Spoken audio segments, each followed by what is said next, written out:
My husband cheated with my cousin, so I exposed them at my uncle's 60th birthday party. Full story. The moment I realized something was wrong in my marriage, I didn't confront anyone. I didn't start a fight. Instead, I started collecting evidence. Because when the truth finally came out, I didn't want excuses. I wanted proof. And a few weeks later, during a packed family birthday party, dozens of phones started buzzing at the exact same time. That's when everything fell apart. Follow us for full stories posted daily.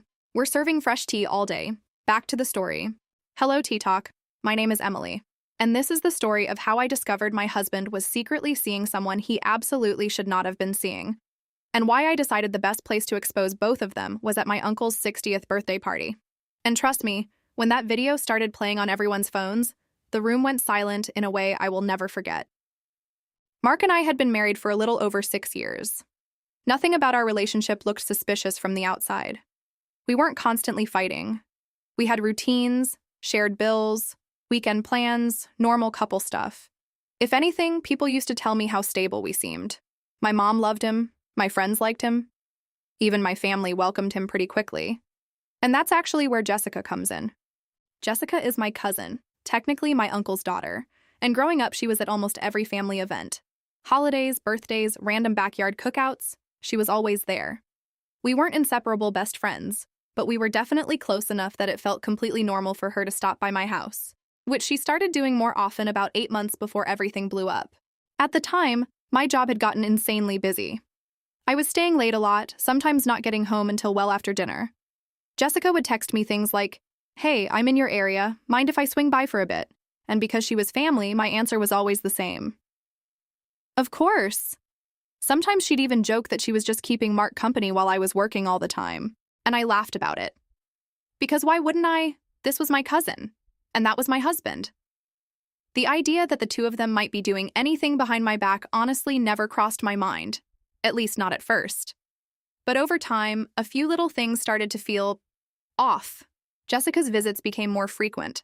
Visits Mark stopped mentioning when she stopped by.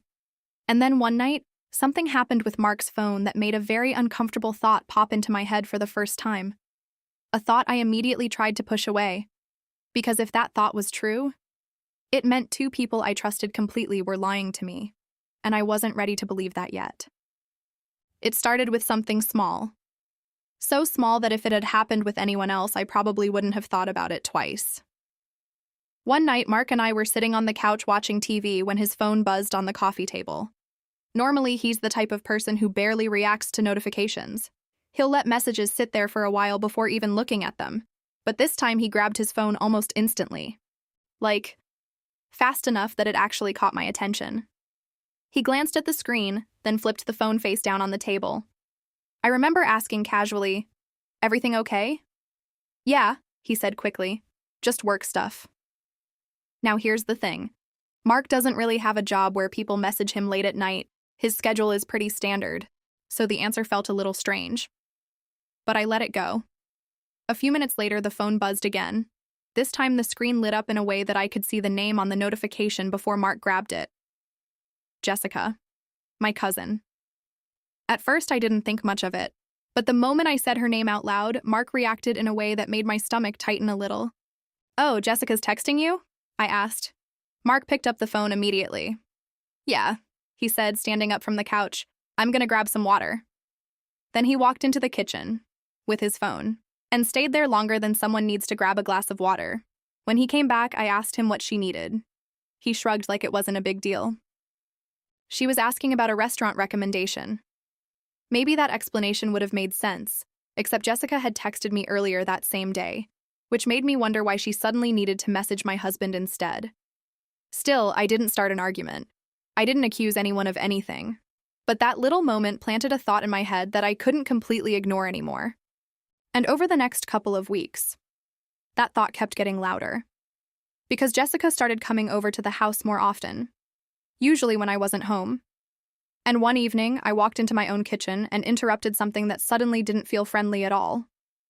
A couple of weeks after that phone moment, I came home from work earlier than usual. Normally, I didn't get back until pretty late, but that day a meeting got canceled and I decided to surprise Mark with takeout from a place we both liked. When I pulled into the driveway, the first thing I noticed was a car parked in front of the house. Jessica's car. That alone wasn't strange. She had stopped by plenty of times before. But the time was. It was barely after 6 in the evening, which meant she had probably been there for a while. I grabbed the food and walked up to the door, letting myself in like normal. The house was quiet. Too quiet. Then I heard voices coming from the kitchen. Mark and Jessica were talking, and they were laughing about something. But the second the door shut behind me, the laughter stopped. Just completely stopped. I walked into the kitchen and saw both of them standing near the counter. Jessica had a glass in her hand, leaning casually against the counter like she'd been hanging out there for a while. Mark was standing next to her, not touching, but standing a little closer than people usually stand when they're just chatting. The moment they saw me, Jessica straightened up. "Oh, hey," she said quickly. "You're home early." Mark gave me a smile that felt slightly forced. "Hey." I set the takeout on the counter and looked between them. "What are you guys up to?" Jessica answered immediately. "Nothing, I just stopped by to say hi." Then, almost as soon as she said it, she grabbed her purse. "Actually, I should probably head out." Which felt strange, because she had clearly just been comfortable hanging out there a second earlier. Mark walked her to the front door while I stayed in the kitchen unpacking the food. I could hear them talking quietly in the hallway, too quietly for me to understand what they were saying. A moment later, the front door closed and Mark came back. I asked him, "How long was Jessica here?" He shrugged. "Not long." That answer again, not long. But when I glanced at the counter, something didn't quite match that explanation. 2 empty glasses, and a half-empty bottle of wine, which told me something pretty obvious. Jessica hadn't just stopped by. She had been there for a while. And for the first time, that uncomfortable thought in the back of my mind started turning into real suspicion. I still didn't want to believe it. But a few nights later, I picked up Mark's tablet to order groceries, and one notification changed everything. My phone had died, so I grabbed Mark's tablet from the coffee table. We both used it sometimes, so it wasn't unusual. I opened the grocery app and started adding things to the cart. Milk, bread, eggs, normal stuff. Then a notification popped up at the top of the screen. A message from Jessica. At first, I almost ignored it, but the preview underneath her name made my stomach drop. Last night was worth sneaking around for. I remember staring at that line for a second, trying to convince myself it had to mean something else. But curiosity got the better of me, so I tapped the notification. The message thread opened. And the first full message on the screen said, "I wish Emily would stay late at work more often." My heart started pounding so hard I could actually hear it. I scrolled up and immediately realized this wasn't one weird message. It was months of them. Flirting. Planning when they could see each other. Talking about the nights I worked late like it was some kind of opportunity. One message from Jessica literally said, "Your wife trusts us way too much." That one made my hands start shaking. Because suddenly, every weird moment from the past few months made sense. The extra visits, the phone hiding, the awkward kitchen scene, none of it had been in my head. They really had been sneaking around behind my back. And they were doing it in my own house. I remember looking over at Mark, asleep on the couch, completely peaceful, while my entire world was falling apart at the kitchen table. But instead of waking him up right then, I did something else. I started taking screenshots. Every message. Every plan. Every joke they made about sneaking around. Because I knew something very important in that moment. If I confronted them without proof, they would deny everything. But if I had evidence, they wouldn't be able to lie their way out of it. And as I sat there reading through those messages, another idea slowly started forming in my head. If they were willing to humiliate me behind my back, then maybe it was time they felt a little humiliation too. Which is when I remembered something that was happening in just a few weeks. My uncle's 60th birthday party. And suddenly I realized that might be the perfect place for the truth to come out. I didn't confront Mark. I didn't confront Jessica either. For the next couple of weeks, I acted completely normal. I went to work, came home, made dinner, answered Jessica's texts like nothing was wrong. Meanwhile, I was quietly collecting evidence. The screenshots from the messages were just the beginning. Because one night while I was lying in bed staring at the ceiling, another idea hit me. If they were meeting at my house when I wasn't home, then I could prove it. So the next day, I ordered a small camera online. Nothing fancy. Just a little indoor camera that I placed on a shelf in the living room, pointed toward the front door and the couch area. From that angle, it could see anyone walking into the house and sitting down. Then I waited. And honestly, I didn't have to wait long. The first clip happened 3 days later. Mark let Jessica into the house in the middle of the afternoon. They were laughing about something when they walked in. Then Jessica dropped her purse on the couch, stepped closer to him, and kissed him. Not a quick hello kiss either. The kind of kiss you don't give someone's husband. My husband. I watched the video 3 times. Not because I wanted to, but because part of my brain still couldn't believe what I was seeing. Over the next couple of weeks, I collected a few more clips. Nothing graphic. Just them coming into the house, kissing, laughing, getting a little too comfortable before eventually moving out of the camera's view. More than enough to make the situation very clear. Once I had those clips, I sat down one night and put everything together. The video clips, the message screenshots, all of it. I edited them into one short video, just a couple minutes long. But the story it told was very obvious. Then I waited for the right moment to use it. And that moment came on the night of my uncle's 60th birthday party. The whole family was there. My parents, Jessica's parents, a bunch of cousins. Even Mark's parents were there because his dad works with my uncle and they've known each other for years. The house was packed, music playing, people talking, drinks everywhere, and right in the middle of the party, I pulled out my phone, opened the big family group chat. Now this chat had basically everyone in it. My parents, my uncle and aunt, all my cousins, and even Mark's parents.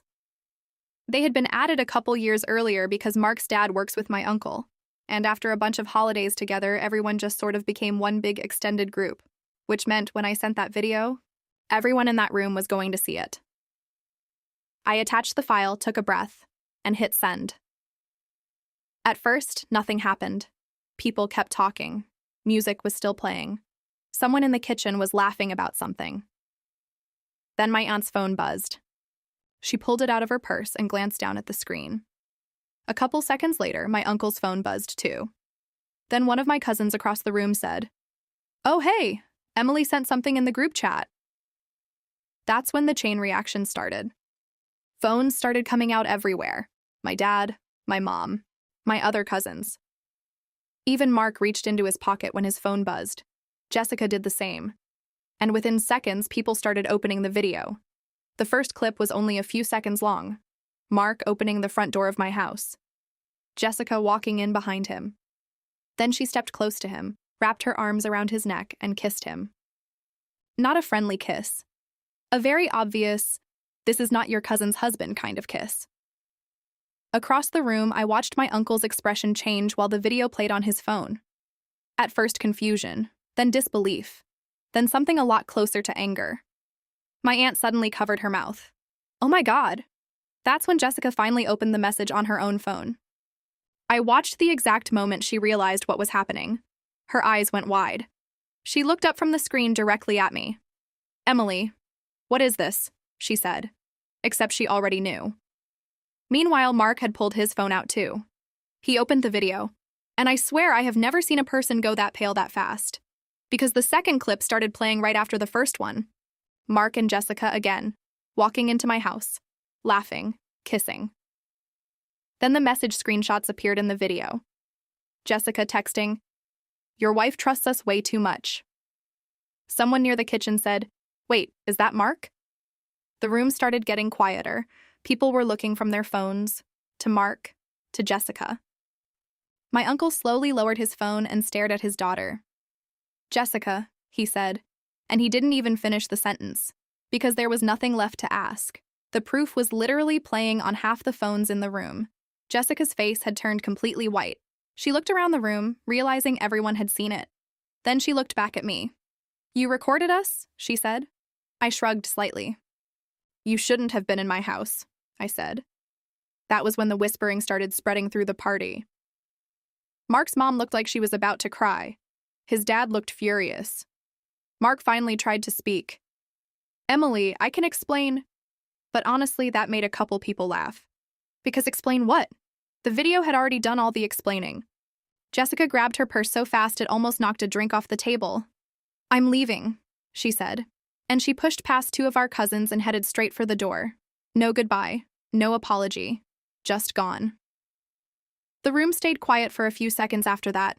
Then my uncle turned toward Mark, and let's just say, that conversation got loud very quickly. I didn't stay for most of it, because by that point, there wasn't really anything left for me to hear. The truth was already out. So I grabbed my coat, walked out the front door, and left the party while everyone inside was still arguing about what had just happened. Mark moved out a couple weeks later. Jessica hasn't shown up to a single family gathering since that night. And honestly, family parties have been a lot quieter without her. So tell me, Teatalk, if you discovered your partner cheating with someone in your own family, would you expose them the way I did? Or would you just walk away and keep the peace?